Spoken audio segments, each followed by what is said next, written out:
You might have the requirements in place, but this alone does not tell you what to test first. To get there, you learn in this lesson how to weight requirements in Tosca.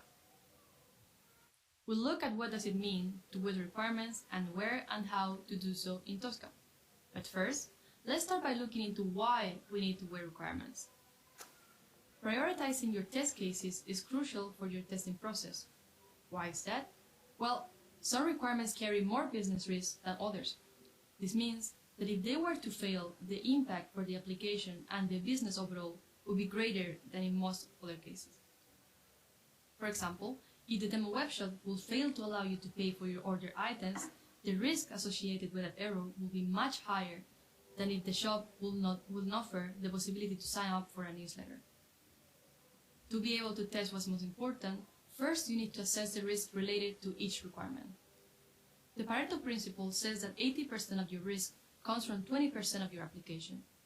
If you take a risk-weighted approach, you can prioritize your testing to cover most of the risks. To make sure that you are taking a risk-based approach, you can specify the level of risk and importance of all aspects on your project. In Tosca terminology, that means that you can weight your requirements. This will allow you to lower the risk that a release of your application will result in losses or damages. Tosca allows you to do just that. You can weight your requirements in the requirements section. Let's now take a closer look at that and also see how you can assess the risks.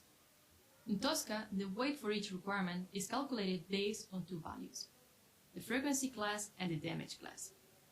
The frequency class column shows you how often each requirement is expected to be used. The more frequently it will be used, the higher the weighting. The damage class, on the other hand, is related to the degree of financial risk associated with each requirement. These weightings typically will come from the business analyst. Weights are scaled for both frequency and damage classes. You can enter integers between 1 and 10. In this example, we will, however, use a range between 1 and 5. The weight is then calculated automatically using an exponential function to show the relative importance of each requirement to all others at the same level.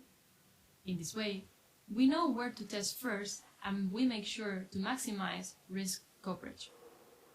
You can see that, for example, the shopping cart and order process have the highest weight compared to all other requirements. Within the shopping cart, the step Add Products has the highest weight compared to all other elements in the shopping cart, while in Order Process Requirement, Calculate Shipping Costs and Payment Methods have the highest weight. The contribution shows the relative percentage of risk coverage to each requirement in a requirement set according to its and its parents' weights. And this is how you can take an informed decision on what to test first, which leads us to the end of this lesson. That means that you are now able to weight requirements in Tosca.